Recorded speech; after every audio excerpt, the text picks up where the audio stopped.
Vamos fazer uma oração para darmos início. Oremos. Senhor Deus e Pai, muito obrigado pelo dia, pela vida, pela oportunidade de estarmos aqui para estudar mais no livro de Apocalipse. Pedimos sabedoria, entendimento e discernimento. Seja o nosso professor, por favor. Faça em nós o teu querer, guia-nos a compreender a tua verdade, em nome de Jesus. Amém. Então vamos lá. Apocalipse capítulo 1. Vamos começar aqui. Ajustando o vídeo aqui.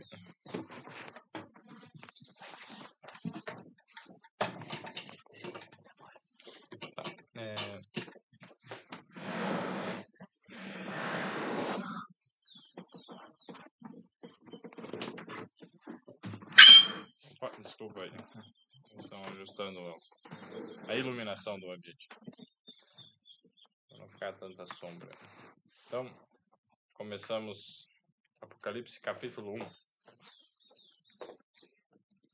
O livro que significa revelação. A revelação de quem? O próprio verso 1 explica o que é o Apocalipse. Já conheci pessoas que têm medo de estudar o Apocalipse, outras que dizem que quem estuda o Apocalipse fica louco e outras questões. Mas, na verdade, nós vamos entender qual é o objetivo do Apocalipse. Apocalipse capítulo 1, o verso 1. Revelação de Jesus Cristo, a qual Deus lhe deu para mostrar aos seus servos as coisas que brevemente devem acontecer. E pelo seu anjo as enviou e as notificou a João, seu servo. Então vejamos só. Apocalipse significa revelação, tanto que em inglês o livro se chama Revelation. Revelação. Revelação de Jesus Cristo. Então o que Jesus revela, Deus deu para ele essa revelação. E essa revelação é o que? Serve para mostrar aos seus servos as coisas que brevemente devem acontecer.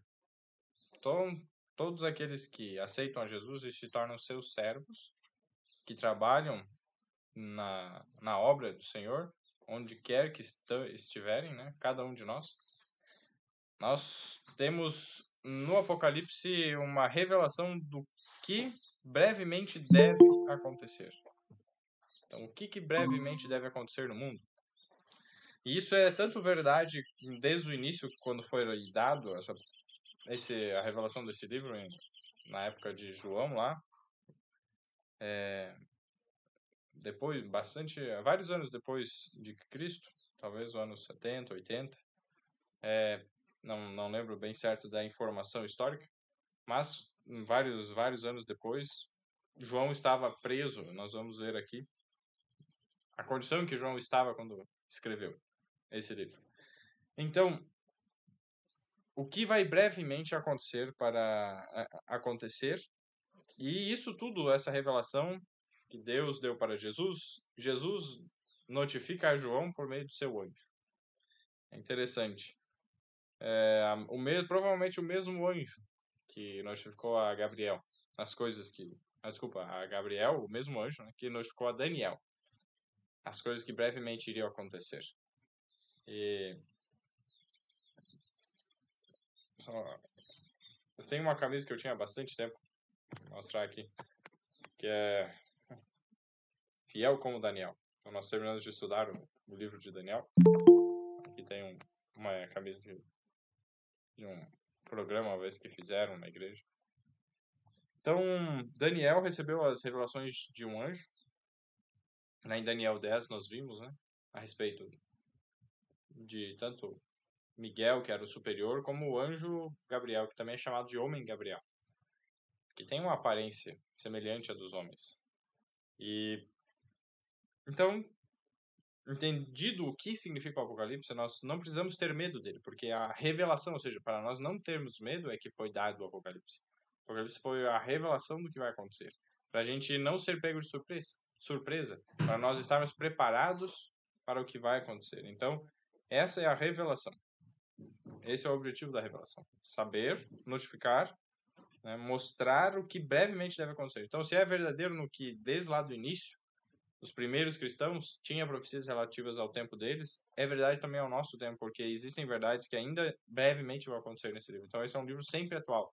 Qualquer pessoa, em qualquer época da história, vai ter mensagens para ele. Então esse é um aspecto importante para nós já termos ideia de que o Apocalipse é um livro que vai tratar de vários períodos da história, longos períodos. Então ele não é algo que só já aconteceu tudo, não é também algo que está tudo para o futuro para acontecer, não. Brevemente vão acontecendo eventos que estão no Apocalipse. É importante nós termos esse conhecimento para interpretarmos corretamente. Esse entendimento é o que o texto já está dizendo, né, de forma clara. Verso 2, então, Apocalipse 1, 2. O qual testificou da palavra de Deus e do testemunho de Jesus Cristo e de tudo o que tem visto. Então, o anjo deu testemunho de tudo que ele tem visto, né? Tanto o testemunho de Jesus como da palavra de Deus.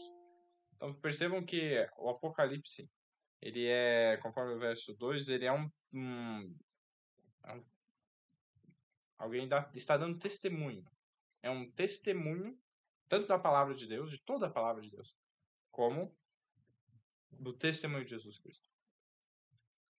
É interessante, o Apocalipse é o livro da Bíblia que mais tem citações do Antigo Testamento, mas nenhum verso aparece de forma literal. Por exemplo, citou um texto do Antigo Testamento exatamente, né, como Paulo muitas vezes faz, conforme disse o profeta tal, e daí cita as palavras dele. Não, mas usa imagens. Quase todas as imagens do Apocalipse estão presentes em outros locais da Bíblia. E isso que é incrível. Então ele testifica a palavra de Deus, ele ajuda a entender, ele junta todas as questões lá e coloca em sequência. Só que também não é uma sequência do início, vai indo até terminar.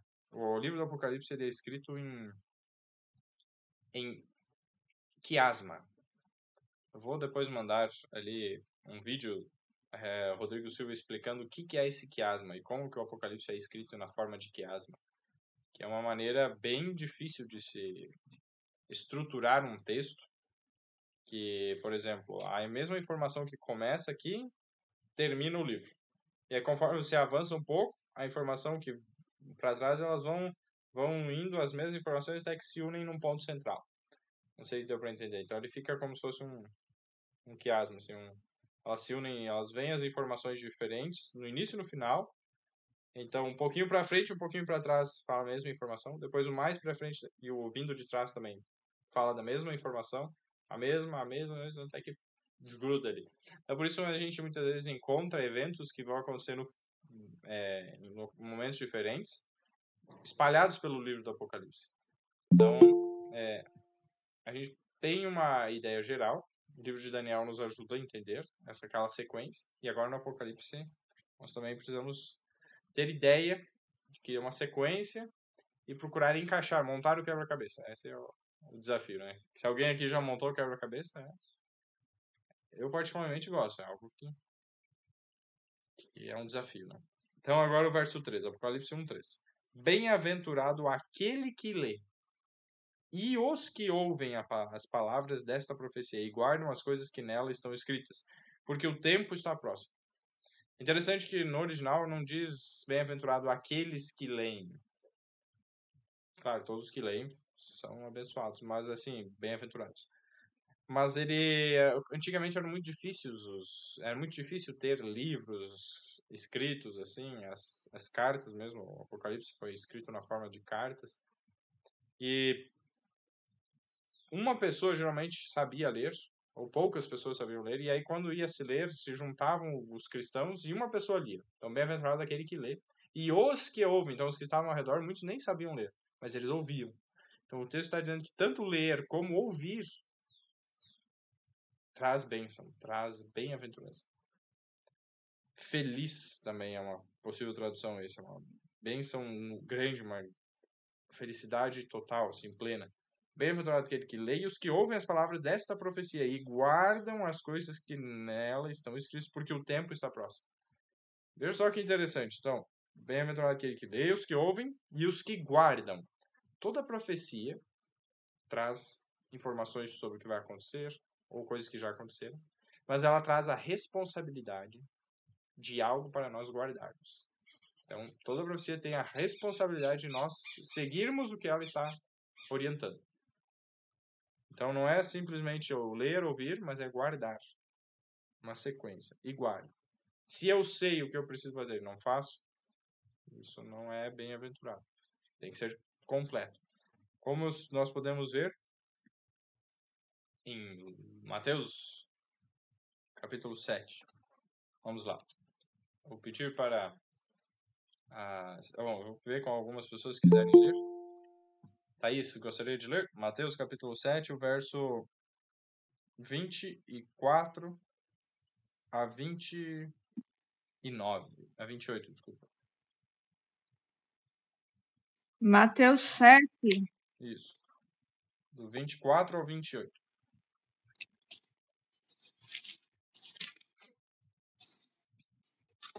Vai falar dos dois construtores. Vamos ver qual a diferença de um e de outro.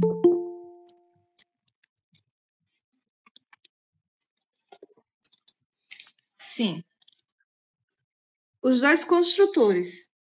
Todo aquele, pois, que escuta estas minhas palavras e as pratica, assemelhá-lo-ei ao homem sábio que construiu a sua casa sobre a rocha. E desceu a chuva, vieram as inundações, e sopraram os ventos e golpearam contra aquela casa, mas ela não caiu, porque estava fundada sobre a rocha. Aquele que ouve estas palavras e não as pratica, compará-lo-ei ao homem insensato que edificou a sua casa sobre a areia.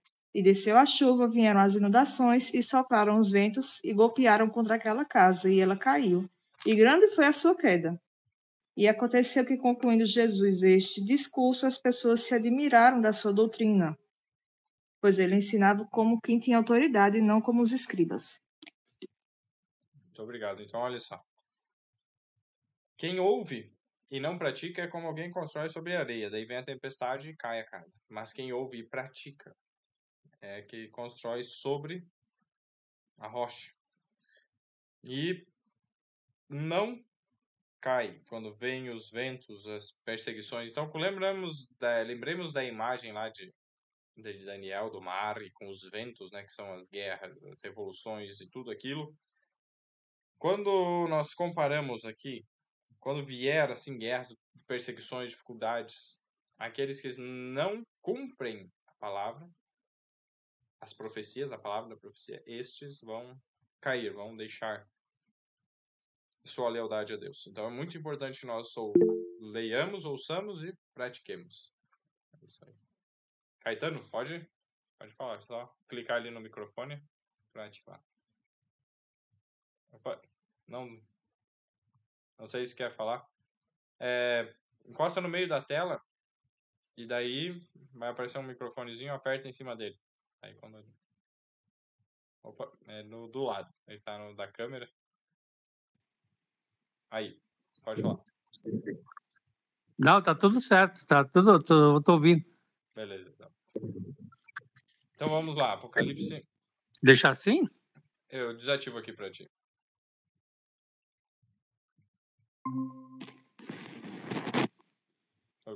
Deu algum problema? Posso sair? Desligar? Pode desligar. Isso aí. Então vamos continuar aqui. Apocalipse capítulo 1, agora o verso 4. Então, o tempo está próximo. Sempre teve próximo o cumprimento de profecias, mas agora, quanto mais perto do fim, mais estamos no cumprimento total de todas as profecias. Por isso que é importante nós estudarmos o Apocalipse. E vamos agora, Apocalipse 1, verso 4. João, às 7 igrejas que estão na Ásia, graça e paz seja convosco da parte daquele que é, e que era, e que há de vir, e da dos 7 espíritos que estão diante do seu trono. Então, vamos ver assim, o primeiro aspecto. Né? As 7 igrejas, aí depois ele vai dizer o nome delas. Essas 7 igrejas, como a gente já comentou, o Apocalipse é dividido em períodos. Elas tanto significavam as igrejas literais daquela época, mas também a sequência, porque a ordem das igrejas que é trazida aqui era exatamente a rota dos correios da época. Então, eles faziam aquele percurso para, digamos, levar mensagens. Então, é como se a cada período Depois de uma vem a outra. Então tem uma igreja. Depois que acaba aquela, as mensagens para aquela, vem as mensagens para outra igreja. E isso numa questão temporal, como a gente já viu. O Apocalipse tem essa estrutura. Então, depois nós vamos ver com mais detalhes. Graça e paz da parte de quem? Da parte daquele que é, que era e que há de vir. Ou seja, passado, presente e futuro. Eternidade.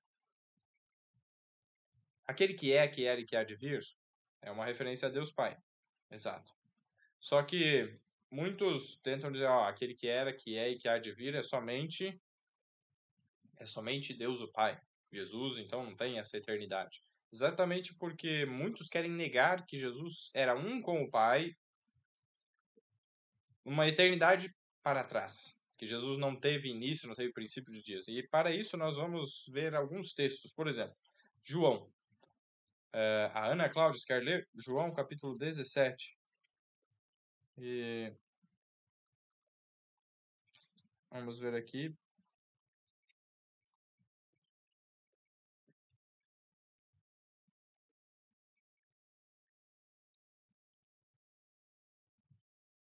João 17. Deixa eu achar aqui.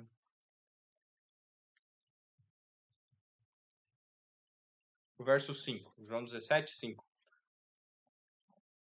Assim que achar, pode ler. Esse é um texto que Jesus disse num dos últimos discursos para os discípulos.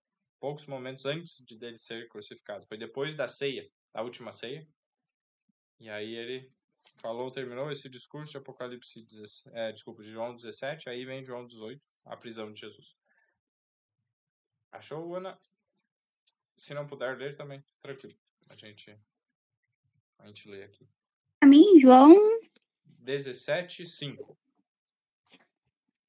Peraí.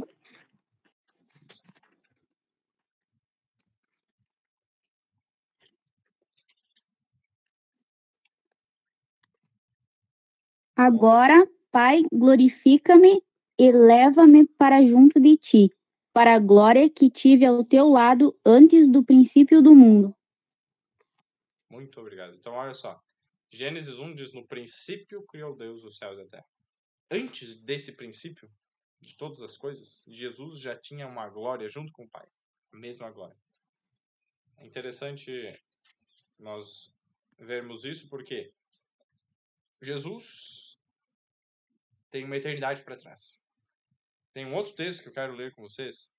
Pedir para Cleo puder abrir. É Miqueias 5:2. Não é Malaquias. Miqueias, Naum, Abacuque, Sofonias, Ageu, Zacarias, Malaquias. Essa é a sequência. Perto no final do Antigo Testamento. Depois de Jonas, o livro de Jonas. Então, Miqueias 5, verso 2. É uma profecia a respeito de Jesus, do local onde Jesus nasceria, e ela traz algo importante. Depende da versão, a tradução, nós já podemos até perceber diferenças nas traduções. Algumas são mais fiéis e outras que acabaram sofrendo um pouco, né, com o processo de traduções. Consegue ler, Cleo? Oi, sim. 2. Miqueias. E tu, Belém Efrata, pequena demais para figurar como grupo de milhares de Judá, de ti me sairá o que há de reinar em Israel, e cujas origens são desde os tempos antigos, desde os dias da eternidade. Muito obrigado. Então, ó, no meu eu uso a palavra saídas, cujas saídas são desde os tempos antigos, desde os dias da eternidade, ou as origens, no caso. Essa questão, a origem, ou a saída, de onde Jesus veio, da eternidade para trás. Nós não conseguimos entender isso, alguém que sempre existiu. Mas o texto diz que é desde os dias da eternidade para trás. E se alguém tiver ainda dúvida, existe outro texto que vai colocar bem claro. Um texto que eu muitas vezes pensava que falava só a respeito de Deus Pai. Mas vamos lá em Apocalipse primeiro. Apocalipse 19.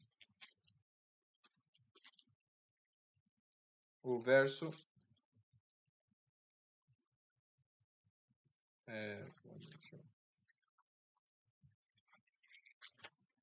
Apocalipse 19. Desculpa, 17, não é o 19. Apocalipse 17, 14. Quem achou aí, puder ler? Apocalipse 17, 14. Dani, consegue ler? Opa, só um segundo, eu perdi a referência. Você viu? Eu acho que é.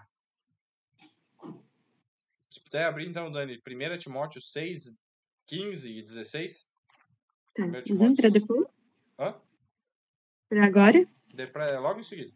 Então, Timóteo, e vamos comparar com o Apocalipse. Quem leu aí o Apocalipse? Alguém que ainda não leu? Quem achou, no caso, o Apocalipse? Eliane. Eliane. Então, Pelejarão eles contra o Cordeiro, e o Cordeiro os vencerá, pois é o Senhor dos senhores e o Rei dos reis. Vencerão também os chamados eleitos e fiéis que se acham com ele. muito obrigado. Então, olha só. Aqui ele diz que o Cordeiro os vencerá porque quem que é o Cordeiro? Quais são títulos dados ao Cordeiro? O Cordeiro é Jesus, né? Isso não tem dúvida. É o Senhor dos senhores e o Rei dos reis. João 1:29, João 1:29 diz que João Batista, olhando para Jesus, disse, né? Eis o Cordeiro de Deus que tira o pecado do mundo. Então, Jesus é o Cordeiro. Jesus é o Cordeiro de Deus. E aqui está dizendo que o Cordeiro é o Senhor dos senhores e o Rei dos reis. Capite? Entendido? Agora, a 1 Timóteo 6, 15 e 16. Preste atenção. Vai lá, Dani. O que está escrito? 1 Timóteo 6, 15 e 16. A qual, a seu tempo, mostrará o bem-aventurado e único poderoso Senhor, Rei dos reis e Senhor dos senhores. Aquele que tem, ele só, a imortalidade e habita na luz inacessível, a quem nenhum dos homens viu, nem pode ver, ao qual seja honra e poder sempre eterno. Amém. Aí dá um nó na cabeça de alguns. Como assim? Jesus aqui é o Rei dos reis e o Senhor dos senhores. É um título de Jesus, Apocalipse, nós vimos. Mas está dizendo que aquele que tem ele só a imortalidade habita na luz inacessível. Aquele que é imortal, só ele possui imortalidade. Aí nós precisamos lembrar o que está escrito em João 10, 30. Então, João 10, 30 é um texto que faz essa conexão. Vou ler porque é bem curtinho. Eu e o Pai somos um. João 10, 30. Então, Jesus e o Pai são um. Jesus, na sua forma divina, nenhum olho jamais viu, nenhum olho. E nem pode ver. É isso que é interessante. Mas Jesus se diminuiu. Esse é o ponto. O fato de Jesus ter se tornado homem habitado entre nós é multiplicado ao infinito. A profundeza desse sacrifício que Jesus fez, se ele de fato era um com Deus desde a eternidade, que não foi criado, é imortal, que possui a imortalidade nele mesmo, é o que o texto diz. E aí quando alguém nessas condições, alguém que é Deus, um com Deus, se torna um ser humano, isso é um sacrifício. Isso é um sacrifício. Mas um ser criado inferior não perde a beleza total do Evangelho de Cristo. Então, por isso, nós precisamos entender esse assunto bem corretamente. Tá? E não depender de homens. Por exemplo, nesse livro, Apocalipse, Daniel e Apocalipse, eles, na época, em 1897, que foi escrito, publicado na primeira vez, se não me engano, ou alguma das publicações dele, em 1897, eles ainda não tinham um entendimento bem ajustado, bem coerente a respeito dessas verdades. Então, eles pensavam de uma forma meio... Na página aqui, 269, na nota, ele explica sobre isso. Eles tinham algumas ideias um pouco diferentes do que hoje nós temos. E é exatamente isso. O conhecimento não é de uma hora para outra, Deus revela tudo e pronto, acabou. Não. É passo a passo, é pouco a pouco. Conforme nós vamos conseguindo compreender, Deus vai revelando. E aí, então, Deus revelou essas questões no tempo certo. Então, agora, seguindo. Jesus também tem uma existência desde a eternidade. Incriado. Possui vida original, não derivada. Tem até alguns textos mesmo complementares a isso, mas não vem ao caso agora. Vamos agora, verso 5, né? Antes, Apocalipse 1:4. E, então, da parte de Deus, o Pai, é uma referência a Deus, o Pai, que continua nessa condição total de Deus, plena, que olho jamais viu. Mas Jesus, ele se diminuiu, então por isso nós conseguimos ver. Nós, no caso, os apóstolos, né, os que conviveram naquela época, conseguiram ver Jesus, porque ele se diminuiu. E aí agora, então, graça e paz da parte de Deus, o Pai, né, uma referência a ele. E nós estamos estudando o Apocalipse. Apocalipse, capítulo 1. Estamos começando hoje, né? Cada semana, se Deus permitir, né, a gente estuda um capítulo, aproximadamente. Alguns casos mudam. Então, Apocalipse capítulo 1, aqui nós vimos o verso 4, procurando entender, né, o que significa. E aí, ó, dos 7 espíritos que estão diante do seu trono. Então, 7 espíritos. Quais são esses 7 espíritos de Deus? Será que Deus tem 7 espíritos? 1, 2, 3, 4, 5, 6, 7? Quando nós vamos... Vou adiantar uma coisinha aqui. Apocalipse capítulo 2, o verso 7. Vai nos dizer o seguinte. Então, são 7 igrejas, e aqui diz são 7 espíritos, tá? Daí, quando vai descrevendo cada uma das igrejas, a primeira igreja, no final da descrição da igreja, nós vemos assim, Apocalipse 2, 7. Quem achou e quiser ler, a Claudina, se quiser ler, Apocalipse 2, 7.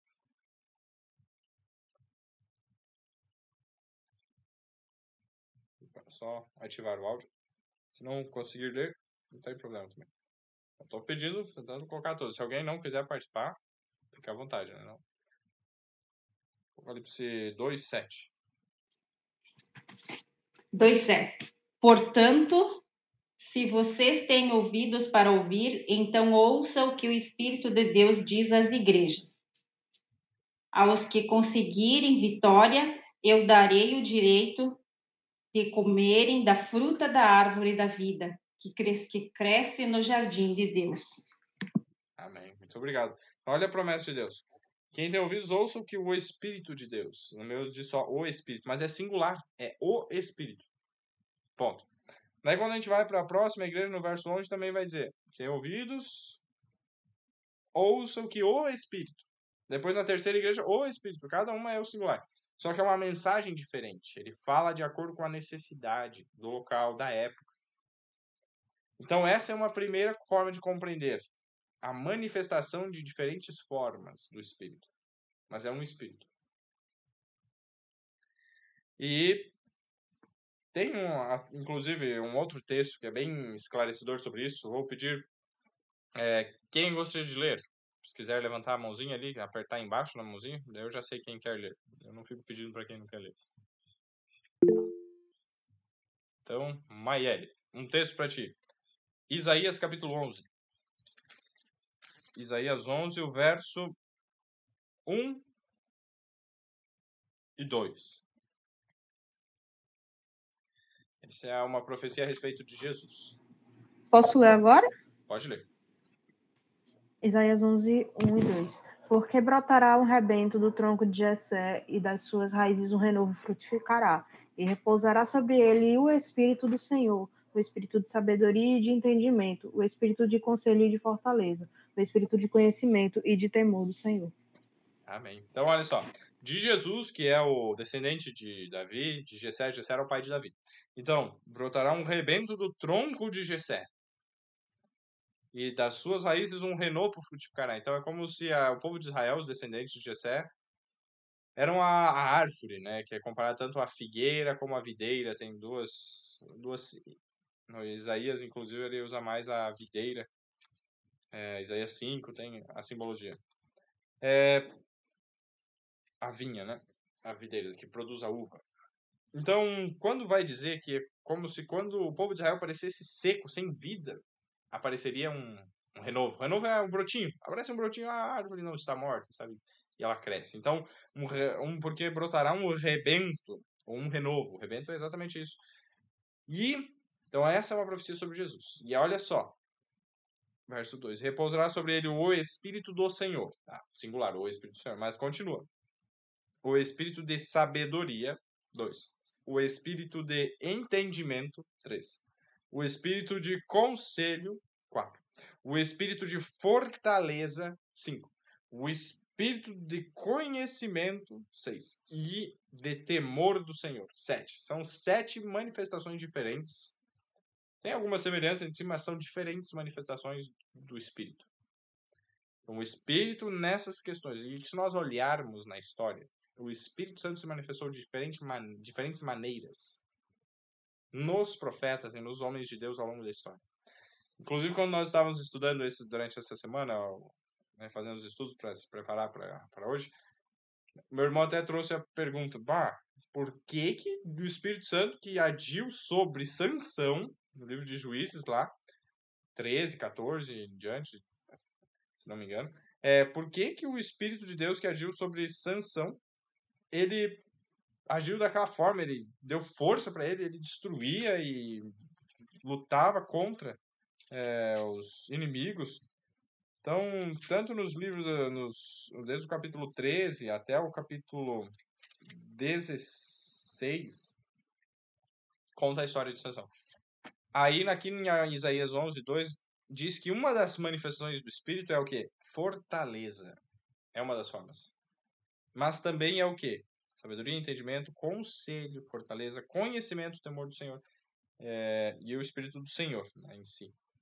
Então, essas diferentes manifestações, que nem sobre Jesus, ele se manifestou de uma maneira diferente, mais com sabedoria e entendimento. Todos eles, na verdade. Jesus, quando esteve dentro do templo, vendo aquela bagunça, aquele comércio, ele derrubou as mesas. Ele agiu com fortaleza. Mas em outros momentos, ele agiu com conhecimento. E outros com entendimento. E com o temor do Senhor. E daí você vai pesquisar cada uma delas. O que é o temor do Senhor? É apartar-se do mal, é o princípio da sabedoria. Então eles são conectados uns aos outros, mas são diferentes manifestações. E então esse é o que está dizendo que Jesus recebeu, né? Só que quando a gente vai em Atos, capítulo 10, é um texto que nós até já estudamos ele, quando foi a profecia de Daniel, capítulo 7, das 70 semanas. Então vamos ali para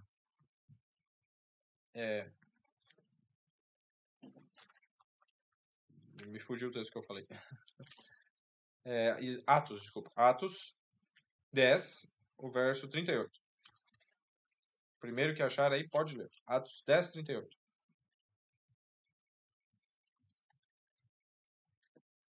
O que nós lemos ali?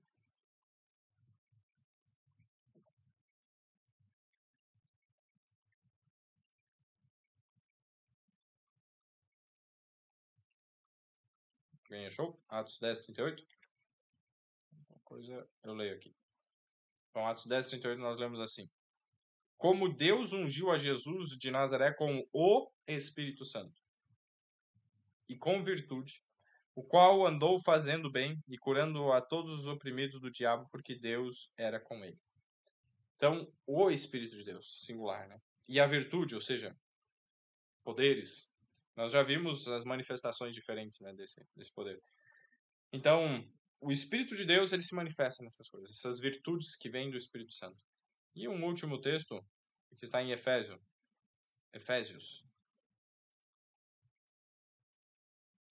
4:4. Quem achou aí, quiser ler, Efésios 4:4.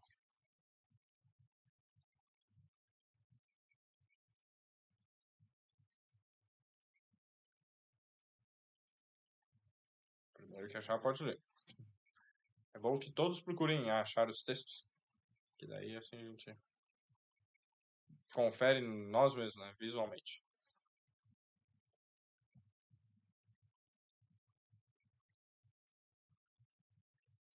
Depois a gente fala via pergunta agora, que representam as igrejas. Efésios 4:4. Isso. Há um só corpo, um só espírito e uma só esperança, para a qual Deus chamou vocês. Amém.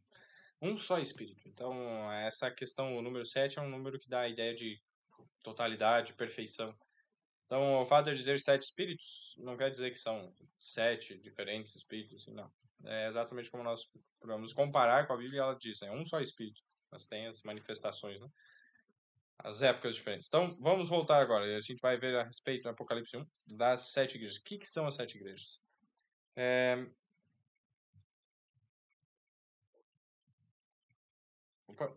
No Apocalipse 1, agora o verso 5.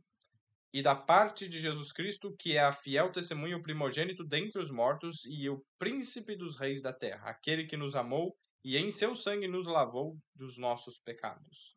Então aqui também é Jesus, ó, Pai, Espírito Santo e Jesus, o Filho, né? A Trindade aqui revelada, 3 distintos. Na parte daquele que era, que é e que há de vir, na parte dos 7 Espíritos que estão diante do seu trono e da parte de Jesus. Então essas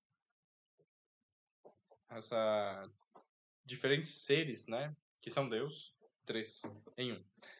Continuando aqui, então Jesus morreu e nos lavou com seu sangue. Verso 6. E nos fez reis e sacerdotes para Deus e seu Pai. A ele glória e poder para todos sempre. Amém. Então, somos chamados a ser reis e sacerdotes. O verso 7. Eis que vem com as nuvens e todo olho verá, até os mesmos que o traspassaram, e todas as tribos da terra se lamentarão sobre ele. Sim, amém. Então, como nós vimos a respeito disso já em Daniel 12, no último estudo lá, é uma ressurreição especial. Todos que traspassaram Jesus, ou seja, perfuraram ele, mataram, estiveram envolvidos na morte de Jesus, vão ressuscitar para ver o retorno de Jesus. Uma ressurreição especial. De um pequeno grupo em comparação a toda a multidão, né, que ressuscita. E agora, verso 8. Eu sou o Alfa e o Ômega, o princípio e o fim, diz o Senhor, que é, e que era, e que há de vir, o Todo-Poderoso. Então, aqui, novamente, parece estar falando sobre Deus, o Pai. Mas, depois ele também aplica esses termos também para Jesus. Então, nós percebemos que ele continua sendo Deus. Jesus é Deus. Tá, seguindo, verso 9. Vamos ler agora até o final, em sequência. Depois a gente vai. Apocalipse 1, 9. E eu, João, que também sou vosso irmão e companheiro na aflição e no reino e paciência de Jesus Cristo, estava na ilha chamada da Patmos, chamada Patmos, por causa da palavra de Deus e do testemunho de Jesus Cristo. Ele estava preso numa ilha. Era uma prisão numa ilha, assim, bem retirada. Era muito difícil escapar, fugir. Verso 10. E fui arrebatado no Espírito no dia do Senhor, e ouvi detrás de mim uma grande voz como de trombeta. Então ele estava no dia do Senhor. Geralmente os cristãos aplicam isso, os cristãos no modo geral aplicam isso ao domingo. Dizem, é o dia do Senhor. Só que na Bíblia em nenhum momento o domingo é chamado de dia do Senhor. Quem que é o Senhor de algum dia especial na Bíblia? Marcos, capítulo 2, vou pedir para Cleo, se puder abrir para nós, Marcos 2, 24. Desculpa, 28. 27 e 28. Marcos 2, 27 e 28.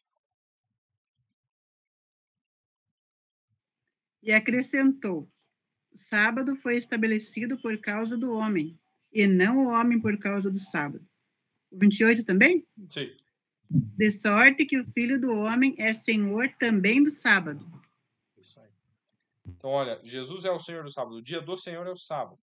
Todos os dias são dele, porque ele criou a todos. Mas o sábado é um dia especial que foi feito por causa do homem. É para nosso benefício que Deus criou o sábado. E os judeus transformaram isso num fardo tão horrível que era um trauma, assim, guardar o sábado. Imagina uma criança, um dia que não posso fazer nada, é ruim, um dia triste, fechado, não dá para fazer nada. Essa é uma ideia errada que o inimigo quer colocar. Mas nós precisamos entender que o sábado, na verdade, é um dia do Senhor, é o dia de proporcionar alegria, felicidade, ajuda ao próximo. E nesse contexto, os fariseus criaram tantas regras do que podia e não podia fazer no sábado, que eles diziam que Jesus quebrava o sábado, ele transgredia o sábado. E aí muitos usam isso para dizer, Jesus transgrediu o sábado. Então a gente deve transgredir também. Só que não tem nada a ver uma coisa com a outra, pelo contrário. Então eles colocam, ao falar isso, uma pessoa um dia falar isso, ela está colocando a lei dos homens acima da lei de Deus. Porque a lei de Deus nunca tinha colocado tantas restrições como os seres humanos tinham criado. Não podia cuspir, não podia pisar na grama. Eram mais de 3.000 ou 5.000 leis a respeito só do sábado. do que pode, não pode fazer, como é que é e tal.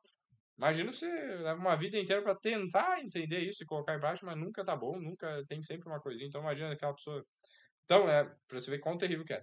Aí, Jesus, ele quebra essa lei dos homens, mas não a lei de Deus. E aí eles dizem, não, tá transgredindo o sábado. Não, eu tô transgredindo, na verdade, a tradição de vocês. Se a gente for aqui para Marcos 7, Jesus exatamente diz isso. Ele tá quebrando a tradição. Ele tá dizendo, isso aqui não presta, isso aqui não importa, isso aqui não tem valor.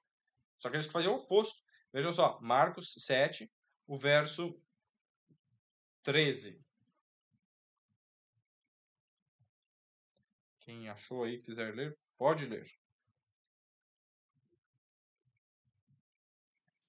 Marcos 7, 13. Invalidando a palavra de Deus pela vossa própria tradição, que vós mesmos transmitistes, e fazeis muitas outras coisas semelhantes. Muito obrigado. Olha só que sério isso. Eles invalidam a palavra de Deus. Sem valor, sem validade. Quando tinha essas tradições. Então o que Jesus faz, ele mostra, não, tá errado isso aí. Vou ler um outro texto aqui em Mateus 15, que faz um paralelo desse também. Ele traz umas palavras um pouco diferentes. Mateus 15, o verso 9. Mateus 15, 9. E este povo se aproxima de mim com a sua boca e me honra com os seus lábios. Mas o seu... 8 e 9, desculpa. Mas o seu coração está longe de mim. E verso 9. Mas em vão me adoram, ensinando doutrinas que são preceitos de homens. A adoração a Deus, ela é tornada vã, inútil. Quando coloca-se, ensina-se preceitos de homens, ensinamentos de homens que não estão na palavra de Deus. É muito sério isso. Então, Jesus chamou de hipócrita no verso 7, né? Só da boca para fora, dizendo, eu sigo a Deus, mas está seguindo a própria ideia, o que acha, o que gosta. É perigoso isso. Voltando para Apocalipse, então, Apocalipse 1, o sábado é o dia do Senhor. Jesus, ele estabeleceu a verdadeira guarda ao sábado, o cumprimento, né, da lei, colocando a lei de Deus acima da lei dos homens.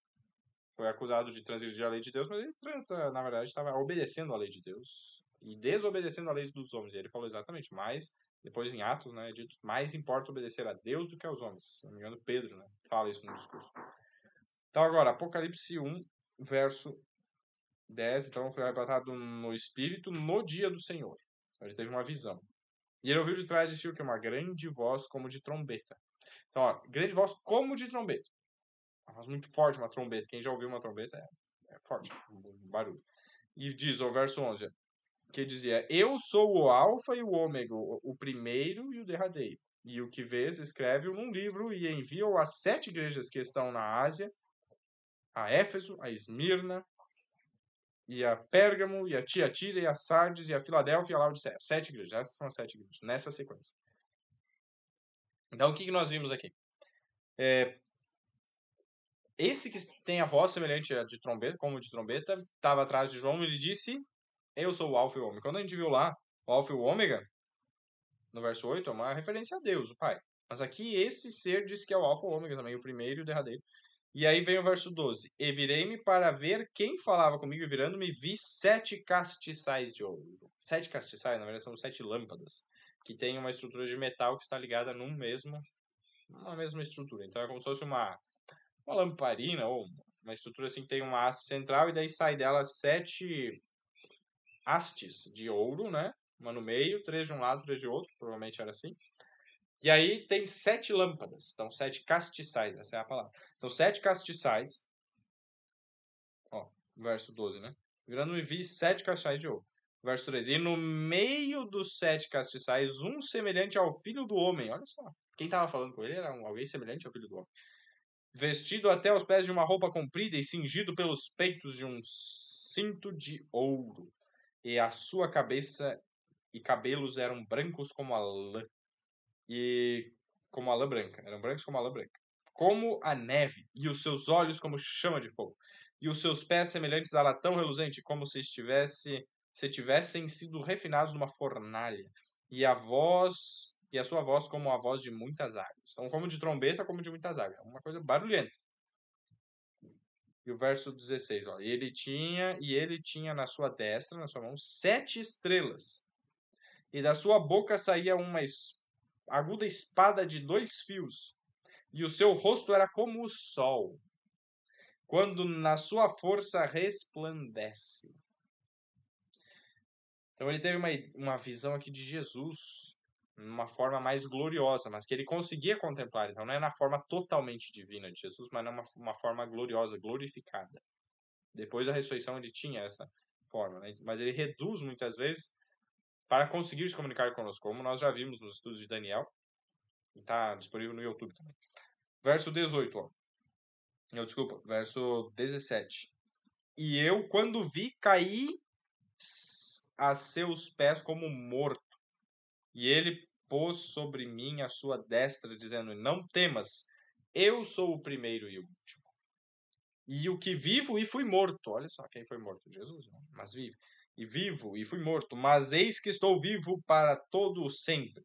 Amém. E tenho as chaves da morte e do inferno. Amém. E o verso 19 e 20, por isso, né? Escreve as coisas que tens visto e as que são e as que depois destas hão de acontecer. Então ele está dizendo as coisas que você viu, as que são e que vão acontecer. Perceberam novamente? E agora o que ele vai dizer que é e que vai acontecer? Verso 20. O mistério das 7 estrelas que viste na minha destra e dos 7 castiçais de ouro. As 7 estrelas são os anjos das 7 igrejas, e os 7 castiçais que viste são as 7 igrejas. Então, olha só o paralelo. As 7 igrejas são comparadas aqui, são colocadas como símbolo, né? Os 7 castiçais, o candelabro, né? As 7 lâmpadas. Essas são as 7 igrejas. E tem 7 lâmpadas que brilham. Ardem, né? Ou como tinha o azeite na época e o fogo. E aí tem os 7 estrelas, que são os 7 anjos. Olha só, então aqui tem uma chave profética, de interpretação profética. Apocalipse 1:20. A estrela é anjo. Aquelas 7 estrelas específicas na destra de Jesus, na mão direita de Jesus, eram os 7 anjos de cada uma das igrejas. E aí quando a gente volta para Apocalipse 1, nós vemos que o verso 1, né? Apocalipse 1:1. Pelo seu anjo singular, as enviou e as notificou a João, seu servo. Então, novamente, um anjo deu a revelação, mas é colocado também novamente o período de 7. São diferentes mensageiros. Talvez não esteja relacionado ao mesmo anjo aqui. Por quê? Anjo no original, ele pode significar anjo, como a gente conhece, com asas e tal, mas mensageiro. Então, os mensageiros das 7 igrejas são anjos. Se nós fazemos parte de uma igreja e pregamos, né? Nós estamos fazendo parte nós somos parte desse anjo, desse mensageiro de Deus. Como tem vários textos na Bíblia, vós sois as minhas testemunhas. O anjo deu testemunho. E nós também podemos dar testemunhas, devemos dar testemunha de Jesus. Então, as igrejas, depois quando a gente vai ver cada uma delas, olhando para a história do passado, nós podemos ver a aplicação perfeita em cada um dos períodos. Em cada um dos períodos proféticos. Cada uma das igrejas se encaixa em um período da igreja. Por exemplo, vai falar ali Éfeso, se Deus permitir, né, nos próximos estudos. Éfeso, Esmirna, Pérgamo, Tiatira. Esses estão no capítulo 2. Depois no capítulo 3, Sardes e Filadélfia e Laodiceia. Quando nós comparamos os períodos da história em que ocorreram mudanças significativas na maneira como a igreja de Deus sobrevivia ou pregava o evangelho, nós vemos que encaixa exatamente isso ao longo das eras. Desde o período de Jesus, né? Depois de Cristo. Depois de Cristo, a primeira igreja, então Éfeso, daí depois vai até que chegar a última, Laodiceia. E quando nós colocamos os paralelos, vemos que nós estamos já nesse último tempo. Então, quando ele fala a respeito das igrejas e dos anjos ali, verso 19 de Apocalipse 1 diz assim, ó, as coisas que são e as que depois dessas hão de acontecer. E logo em seguida fala o mistério das 7 igrejas e dos 7 castiçais de ouro. Esse é o mistério. Eram 7 igrejas literais, sim. Por isso que são mensagens que se aplicam para aquelas igrejas, mas também para períodos da história. Por exemplo, uma divisão é aproximado, não é exatamente Mateu Martelo, né? Mas a igreja de Éfeso seria ali a partir do século I. E aí a Esmirna, depois que morrem os apóstolos, aí do século II, no caso, ano 101 até o 313. Depois, 313 até metade do século VI, a parte de Pérgamo, né? A gente depois vai estudar com mais detalhes. Depois a parte da quarta igreja Tiatira do século VI, a metade do século VI, até o século XV. Aí vai falar a respeito de Jezabel e tal, bem complicado. Aí depois vem Sardes, a gente tem que entender os símbolos. Então, Jezabel é alguém que foi uma rainha terrível lá do Antigo Testamento, só que ele está comparando, colocando ela num contexto e aplicando como uma parábola viva, dizendo, como a Jezabel agia, assim novamente vai acontecer, né? Poder, uma mulher, uma igreja, vai agir. E aí nós colocamos os paralelos, os símbolos proféticos e entendemos, né, como que foi naquele período a igreja. E aí, quinta igreja, daí seria do século ali 16, 17, 18, né, a parte da reforma protestante. Depois a Filadélfia, a transição, onde houve as grandes missões globais de pregação. Uma das poucas igrejas que não tem repreensão. Tem duas, na verdade. A Filadélfia e Esmirna. A segunda e a sexta. A segunda e a sexta igreja não tem repreensão do Espírito para cada uma, para ela como um todo. Até que chega a última, Laodiceia, que não tem elogio. Todas elas receberam pelo menos um elogio, menos Laodiceia, que é o tempo que estamos vivendo. Então, as 7 igrejas eram, como nós vimos, era a rota dos correios da época, nessa sequência. E tinha muitas outras igrejas que, por exemplo, existiam na época, por exemplo, Corinto, Colosso, igrejas naquelas cidades. Só que não é colocado elas por quê? Exatamente por causa dessa simbologia. Como que a condição mesmo daquelas igrejas naquela época se aplica também aos nossos dias. Então Deus escolheu aquelas porque elas tinham uma aplicação. Alguém quer fazer alguma pergunta, comentário até aqui?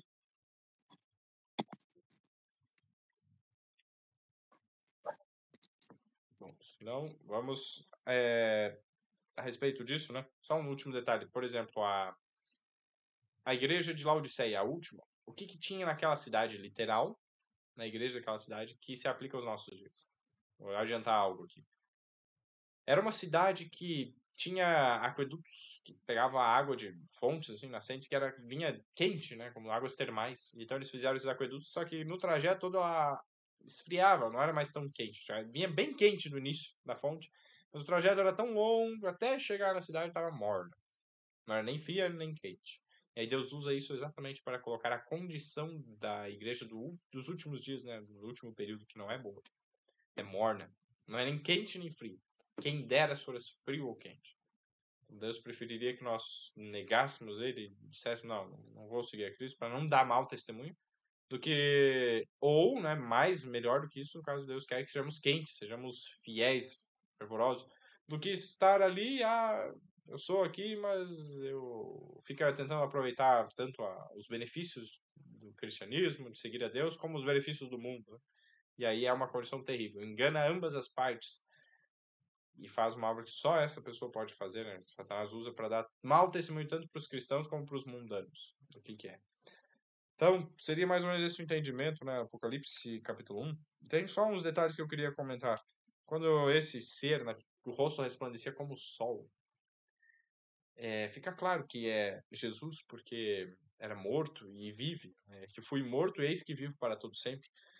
Quando o rosto resplandeceu como o sol, aqui no caso de Jesus, na sua forma humana, mas glorificada,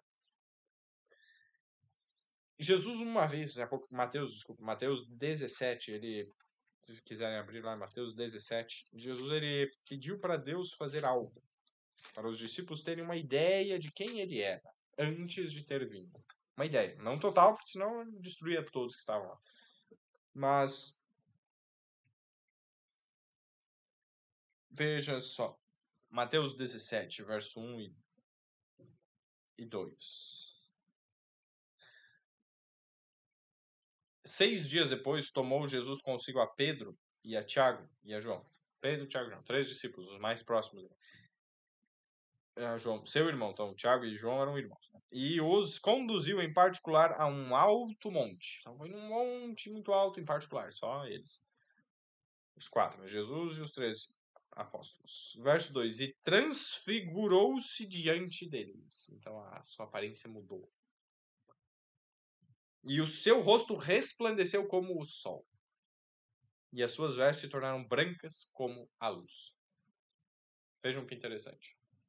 Jesus, para mostrar, né, a glória, um pouco da glória que ele tinha com o Pai, para comprovar a sua messianidade, a sua divindade, ele faz isso.